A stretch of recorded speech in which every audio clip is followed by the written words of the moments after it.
नमस्कार दोस्तों, स्वागत है आप सबका हमारे YouTube चैनल श्याम क्लासेज में। तो मित्रों, सभी को गुड मॉर्निंग और सभी का बहुत-बहुत स्वागत है और हार्दिक अभिनंदन है। तो जैसा कि मैं आपको बताऊं कि थोड़ी देर के बाद में, अब कुछ ही देर के बाद में आपका एग्जाम होने वाला है और अति महत्वपूर्ण प्रश्नों को एक बार क्या कर लेते हैं कि एक फटकार और लगा देते हैं। एक फटकार और लगा देते हैं कि सीटी 2024 आरएसएसबी मॉडल पेपर नहीं है, ये मॉडल पेपर से संबंधित अंतिम प्रहार है ये आपका, ठीक है ना? क्योंकि अभी ऐसा मान के चलो कि 2 या ढाई घंटे बाद में क्या है, आपका एग्जाम है, पेपर है। तो मैं चाहता हूं कि आप एक बार है ना, एक बार ये फटकार और लगा के चले जाएं, यानी एक बार है ना 2 गुना स्पीड में से ही इस फटकार को लगा दीजिए भाई। और रही बात, देखो आज 27 तारीख है, तो अभी तो एग्जाम है 2 ढाई घंटे बाद। आज 27 वालों को तो है ही, और 28 वाले भी तैयार हो जाओ। जितने भी 28 वाले हो ना, वो सारे भी तैयार हो जाओ और सारे के सारे इन क्वेश्चनों को तो एक बार है ना फटकार लगा ही दो भाई। आपके पास तो समय ज्यादा है 27 वालों से, ठीक है ना? और 27 वालों के पास है ना, मैं तो कहता हूं 2 बार पढ़ जाइएगा इसको, 2 बार पढ़ जाइएगा, ठीक है ना? हाँ, जल्दी से पढ़ जाना है। और एक चीज और कहना चाहूंगा, सभी जितने भी कैंडिडेट्स हैं जो सीईटी का एग्जाम दे रहे हैं, उन सभी को मेरी ओर से बहुत बहुत शुभकामनाएं और बेस्ट ऑफ लक, ठीक है? तो चलिए एक फटकार यहाँ पे लगा देने वाले हैं। और जैसा कि मैंने कहा था कि अपना व्हाट्सएप चैनल है एक, और एक क्या है, टेलीग्राम चैनल है, लिंक है वो डिस्क्रिप्शन में है ही। तो मैंने कल रात को ही 2 पीडीएफ भेजे हैं, तो वो पीडीएफ एक बार जरूर पढ़ लीजिएगा, काम आए तो बहुत जरूर काम आएगी। कहीं ना कहीं कहीं ना कहीं कुछ ना कुछ, मतलब बहुत कुछ उसमें से आपको देखने को मिल भी सकता है, इसलिए अति महत्वपूर्ण है। एक पीडीएफ तो वो थी जो कल शाम की लाइव वाली क्लास है, लाइव वाली क्लास वाली जो पीडीएफ है, उसके उत्तर तो देखो लाइव क्लास में मिलेंगे, यहाँ तो मेरे पास नहीं है, लेकिन लाइव क्लास में आपको उसके उत्तर मिल जाएंगे। तो तैयार हो जाओ, सीट की पेटियां बांध लो और जल्दी से एक काम कर लो, इसमें फटकार लगा दो एक जल्दी से, ठीक है? चलो, तो टाइम को वेस्ट नहीं करना है, चलिए लगा देते हैं। तो पहला ही प्रश्न मैं फटाफट से आपको जल्दी जल्दी प्रश्न करवाऊंगा, ठीक है? ज्यादा कुछ बताऊंगा नहीं, आपको बस पढ़ना है। चलो पहला प्रश्न देखो भाई। पहला प्रश्न क्या कहता है, निष्क नामक सिक्के का उल्लेख मिलता है जिसे क्या कहा जाता है?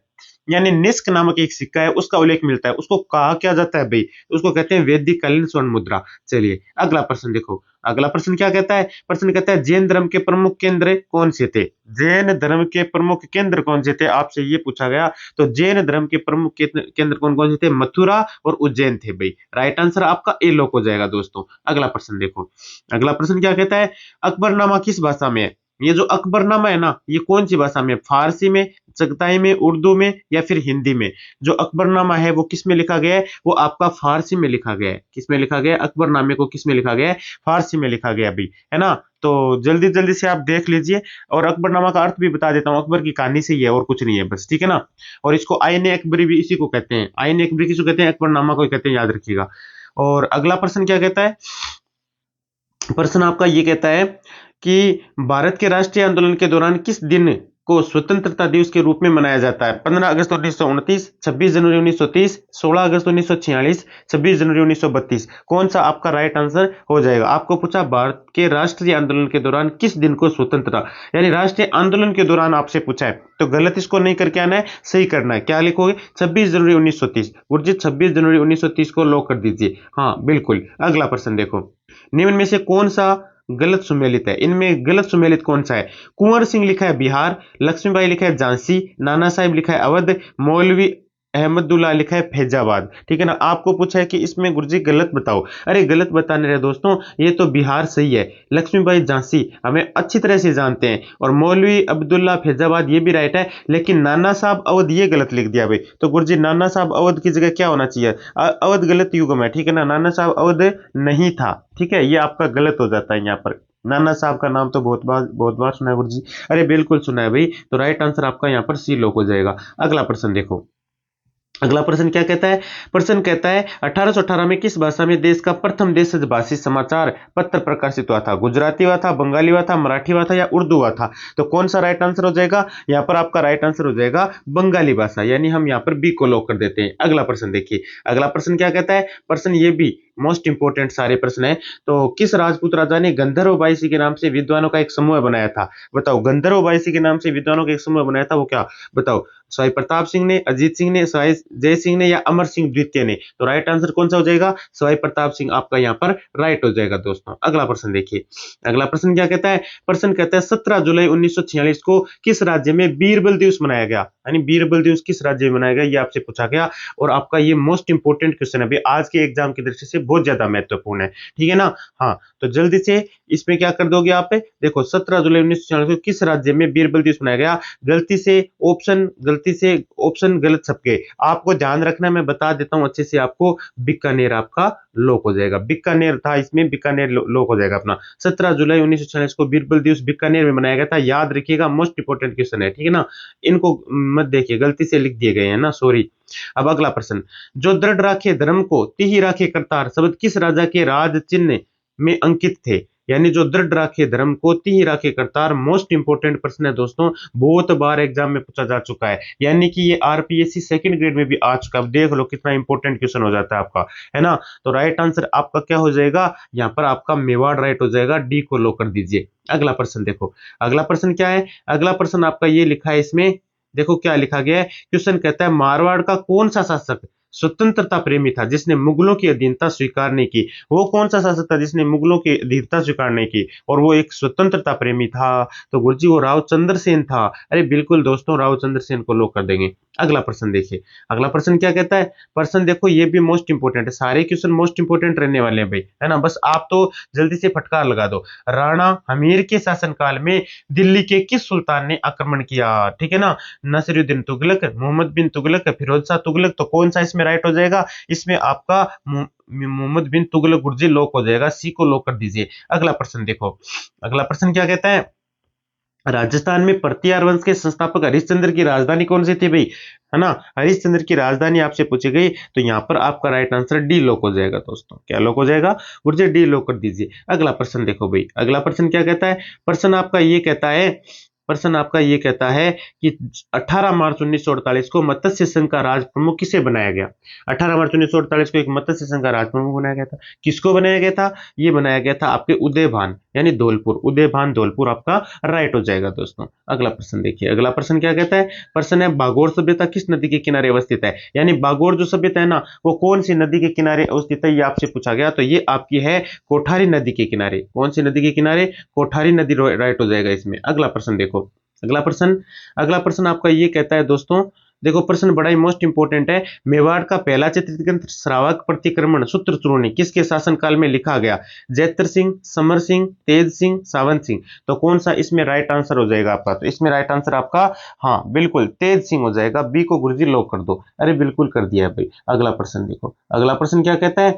राजस्थान की दूसरी मीरा के नाम से किसको जाना जाता है। यानी राजस्थान की दूसरी मीरा किसको कहते हैं, दयाबाई, सैजोबाई, रानाबाई या मीराबाई। कौन सा राइट हो जाएगा दोस्तों, तो यहाँ पे राजस्थान की जो दूसरी मीरा है ना, वो आपके कहते हैं राणाबाई को। किसको कहते हैं, राणाबाई को। सी आपका लॉक हो जाएगा। अगला प्रश्न देखो, आप तो बस जल्दी जल्दी से पढ़ लीजिए क्योंकि आपका कुछ ही देर के बाद में एग्जाम होने वाला है। और रही बात 28 वालों की, तो 28 वालों के लिए तो बहुत समय है, तो उसके लिए तो आराम से आप पढ़ सकते हो इस क्लास में। अजरक प्रिंट किस जिले में होता है। अजरक प्रिंट किस जिले में होता है, जयपुर, चित्तौड़गढ़, पाली, बाड़मेर, है ना। तो पता नहीं कितनी बार ये क्वेश्चन बता दिया मैंने, बाड़मेर आपका राइट हो जाएगा। अगला प्रश्न देखो, अगला प्रश्न क्या कहता है। नागरीदास के उपनाम से जाना जाता है। नागरीदास जो है ना के उपनाम से जाना जाता है, किशन सिंह को, अमर सिंह को, सावंत सिंह को या संग्राम सिंह को। गुरुजी इसमें किसको लॉक करेंगे, अरे इसमें सावंत सिंह हो जाएगा जी।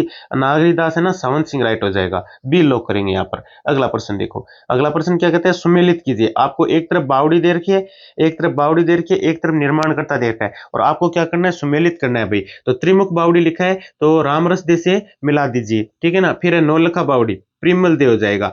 रानी जी की बावड़ी आप मिला दीजिए नाथावत से, और चांद बावड़ी आपको पता ही है, चांद है, ठीक है, निर्माण करता चांद ही है, ठीक है। तो आपने कैसे मिलाया, 3 4 2 1, इस प्रकार से आपने इनको मिला दिया। अब ये कूट देख लेना, जहां पर भी मिलता है। कूट तो मैंने लिखा ही नहीं, भूल गया मैं, कोई बात नहीं, लेकिन मैंने मिला के बता दिया, तो समझ तो गए ही होंगे किसको किससे मिलाना है।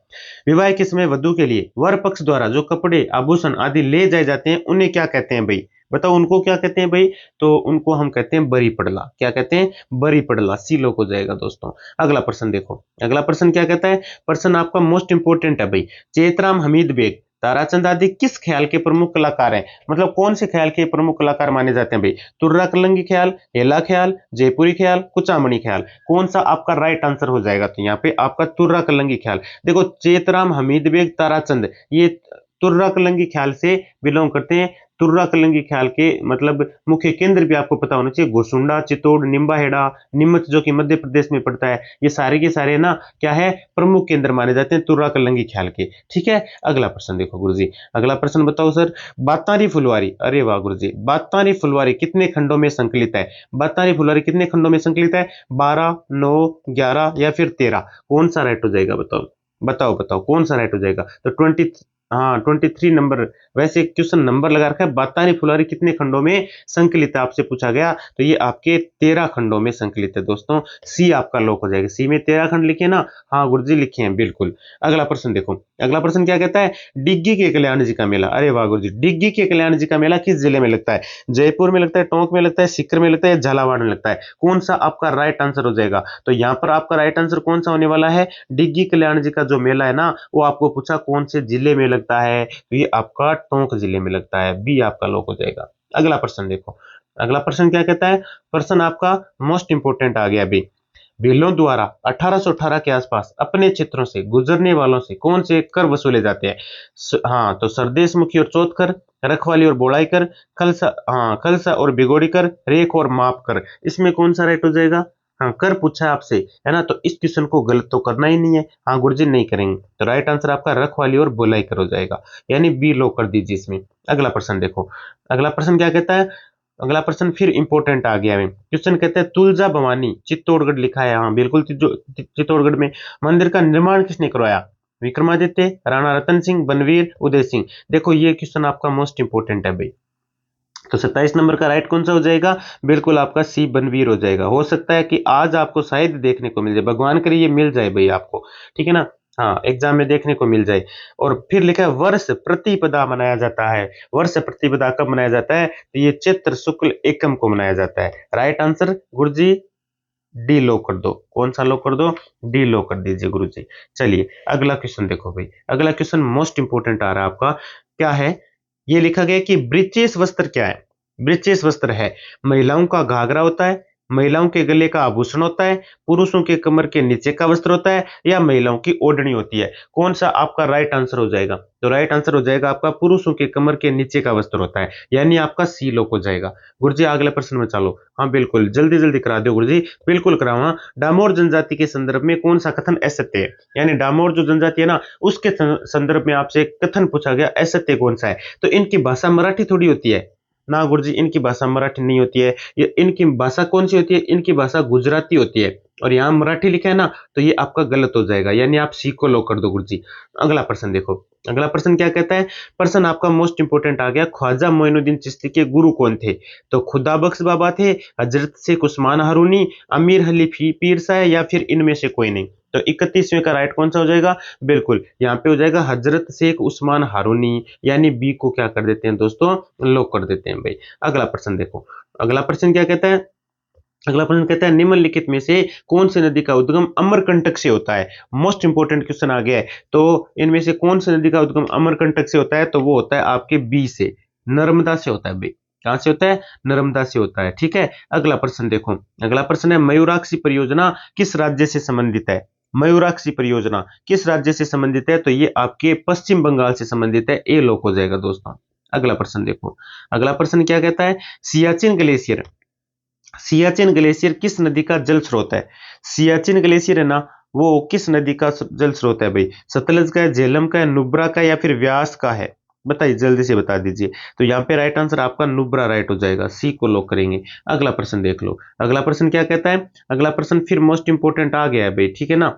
हाँ क्वेश्चन कहता है अगर खरीफ मौसम में बुआई की जाए तो कौन सी फसल बीज कभी अंकुरित नहीं होंगे? यानी खरीफ में यदि आप बुआई कर दें तो कौन सी फसल है जिसकी मतलब अंकुरित को नहीं हुआ, जिसकी कोई बीज अंकुरित को नहीं हुआ है? तो सीधी सी बात है गेहूं का नहीं होगा भाई, ये लोक हो जाएगा आपका, ठीक है ना। हाँ अगला प्रश्न देखो, अगला प्रश्न है आप परिवहन वाहन को कैसे पहचान सकते हैं? वाहन की नंबर प्लेट देखकर, टायर का साइज देखकर, वाहन का रंग देखकर, या इनमें से कोई नहीं? बताओ परिवहन को पहचानने का क्या तरीका है? तो नॉर्मल सा क्वेश्चन है एकदम, टायर, हाँ टायर नहीं सॉरी, वाहन की नंबर प्लेट देखकर पहचान कैसे सकते हैं? नंबर प्लेट देखकर हम पहचान सकते हैं भाई। अगला क्वेश्चन देखो, अगला क्वेश्चन ये इंपॉर्टेंट है भाई, ठीक है ना, मृदा से आया है। क्या लिखा है, मिश्रित लाल काली मृदा का विस्तार किन जिलों में है?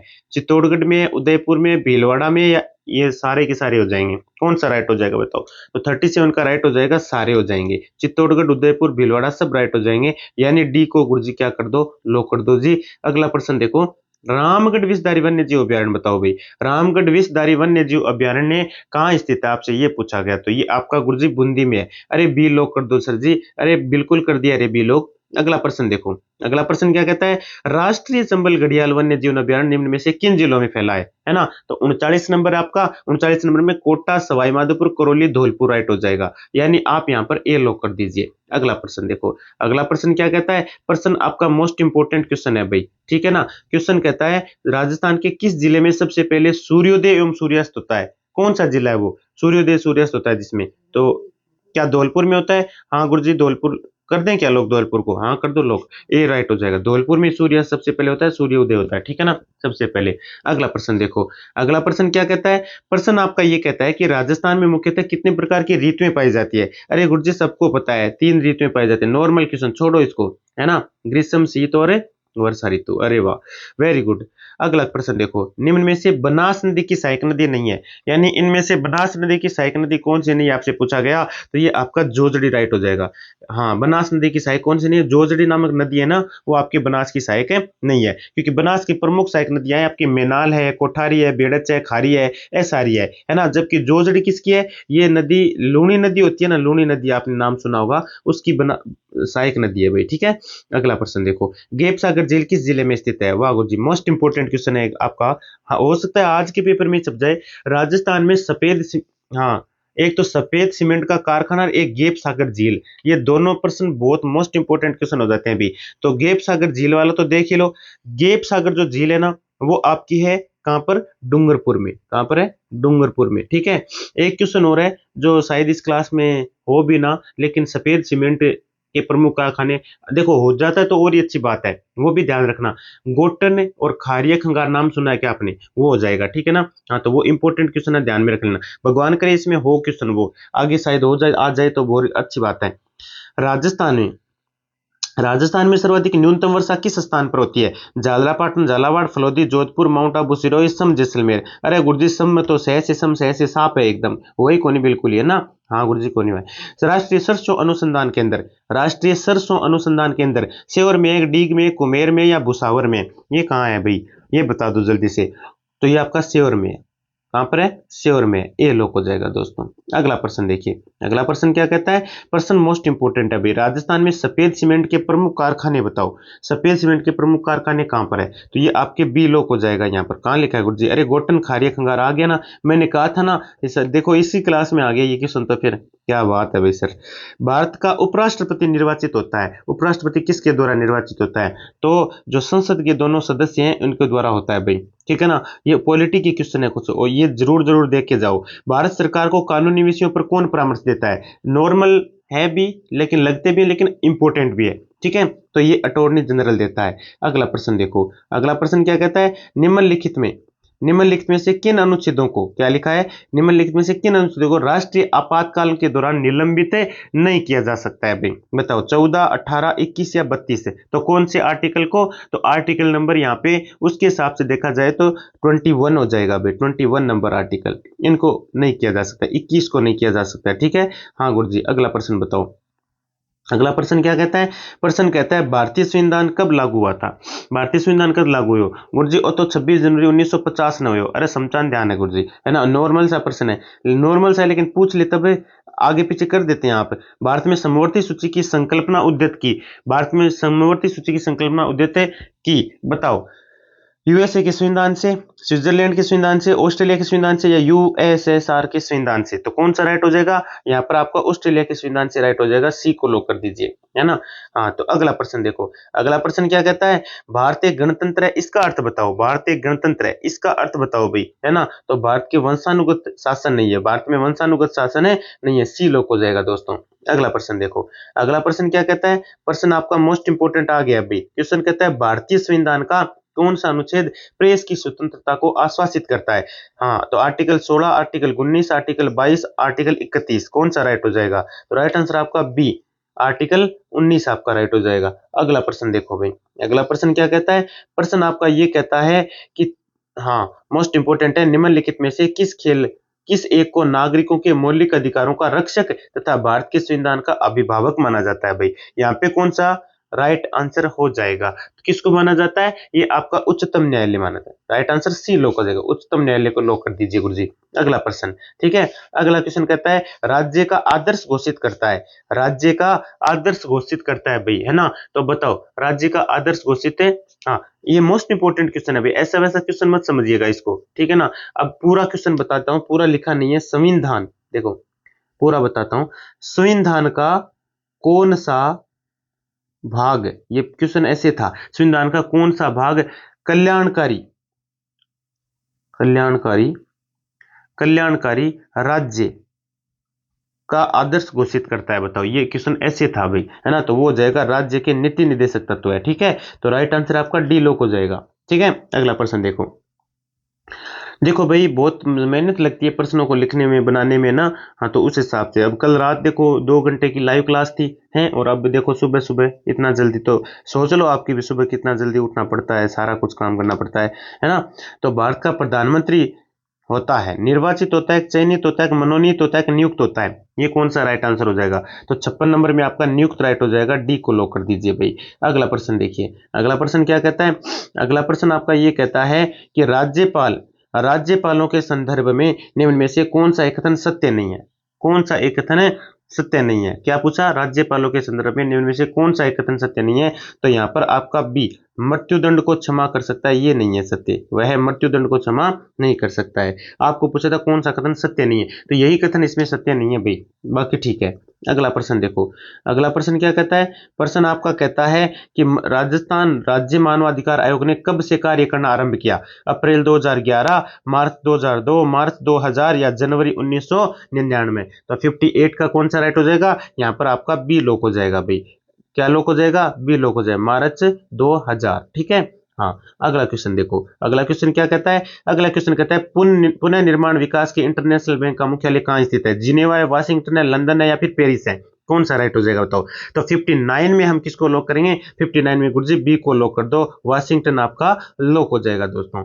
वेरी गुड गुरुजी। अगला प्रश्न बताओ, अगला प्रश्न है मोस्ट इंपोर्टेंट प्रश्न है, भारत में काली क्रांति के उत्पादन में आत्मनिर्भरता के साथ जुड़ा हुआ है ना।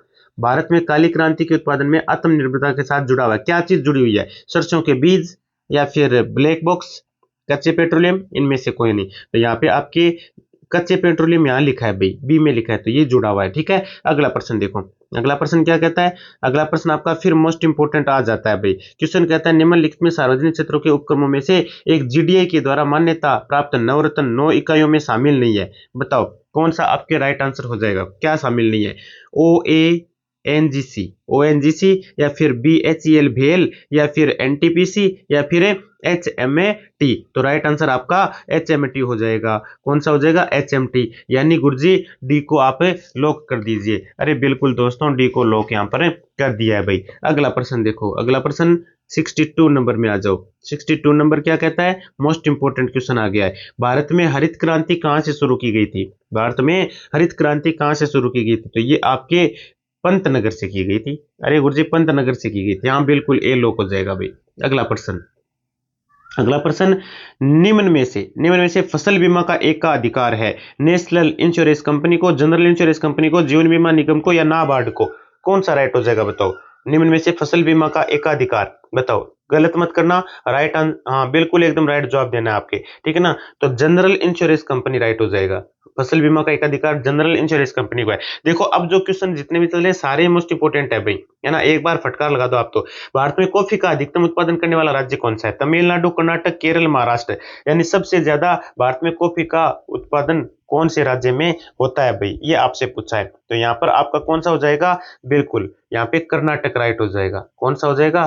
कर्नाटक आपका राइट हो जाएगा। अगला प्रश्न देखो, अगला प्रश्न क्या कहता है? प्रश्न कहता है आपका मोस्ट इंपोर्टेंट क्वेश्चन है भाई, ये भी क्वेश्चन कहता है राज्य में विश्व बैंक की आर्थिक सहायता से क्या लिखा गया? जिला गरीबी पहल योजना किस वर्ष प्रारंभ की गई? 2002, 2011, 2000 या 1999? कौन सा राइट हो जाएगा बताओ? तो 65 का राइट कौन सा हो जाएगा? बिल्कुल यहाँ पर आपका लॉक हो जाएगा 2000। कौन सा लॉक हो जाएगा? 2000, यानी हम सी को क्या कर देते हैं? लॉक कर देते हैं भाई। अगला प्रश्न देखो, अगला प्रश्न क्या कहता है? अरे गुरुजी अच्छा प्रश्न आया है, अच्छा प्रश्न आया है। मुख्यमंत्री चिरंजीवी स्वास्थ्य बीमा योजना सबको पता भी है कि अंतर्गत नागरिकों के कितने रुपए तक निःशुल्क चिकित्सा सुविधा उपलब्ध करवाई जाएगी? तो वर्तमान में अभी जस्ट बात करें तो 10 लाख की करवाई जाएगी। कितनी? 10 लाख की करवाई जाएगी। चिरंजीवी योजना के तहत पूछा गया आपसे, तो आपका मोस्ट इंपोर्टेंट है प्रश्न हो जाता है। और ये तो उससे भी महत्वपूर्ण है गुरुजी, क्या आया है? देखो, राजस्थान में चिराली योजना क्या है? अरे व्हाट इज राजस्थान में चिराली योजना? अरे चिराली योजना के बारे में पूछा। अरे